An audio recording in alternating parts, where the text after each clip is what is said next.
अयोध्या में राम मंदिर पर सीएम केजरीवाल ने राम कहा और आप के नारे पर क्या कहा। 35 मिनट लंबे भाषण में केजरीवाल ने अपनी सरकार द्वारा की गई पहल की तुलना राम राज्य की अवधारणा से की। उन्होंने कहा कि राम राज्य का प्रयोग आदर्श शासन के स्वरूप के लिए किया जाता है। दिल्ली में हम राम राज्य की अवधारणा से प्रेरणा लेकर सरकार चलाने का प्रयास कर रहे हैं। हमने रामायण में परिभाषित परिभाषा से 10 सिद्धांत एकत्र किए हैं। अगर हम भगवान राम के रास्ते पर चलते हैं तो कोई भी ताकत भारत को नंबर 1 राष्ट्र बनने से नहीं रोक सकती, केजरीवाल ने कहा। 22 जनवरी के दिन अयोध्या में श्री राम लल्ला जी का प्राण प्रतिष्ठापन किया गया। ये पूरे देश के लिए, पूरे विश्व के लिए एक बेहद गर्व की, खुशी की और बधाई की बात थी। चारों तरफ लोगों ने खूब उत्सव मनाया। एक तरफ जहां हमें श्री रामचंद्र जी की भक्ति करनी है,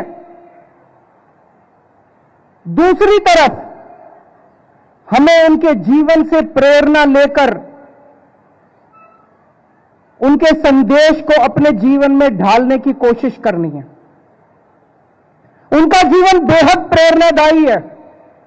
तमाम किस्से उनके जीवन से जो हमें संदेश देते हैं त्याग का, बड़े से बड़े त्याग का, प्यार का, मोहब्बत का।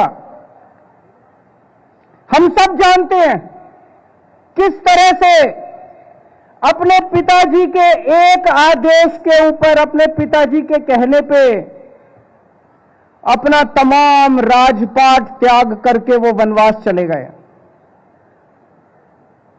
कल सुबह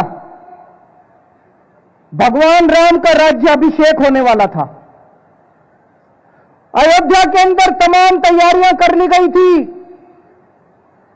सभी अयोध्यावासी हर्षोल्लास में झूम रहे थे। सभी अयोध्यावासी बहुत खुश थे कि कल सुबह भगवान राम अयोध्या के राजा बनेंगे। सब लोग तैयार थे। अचानक शाम के वक्त भगवान राम के पास संदेशा आता है कि दशरथ जी आपको अपने कमरे में बुला रहे हैं।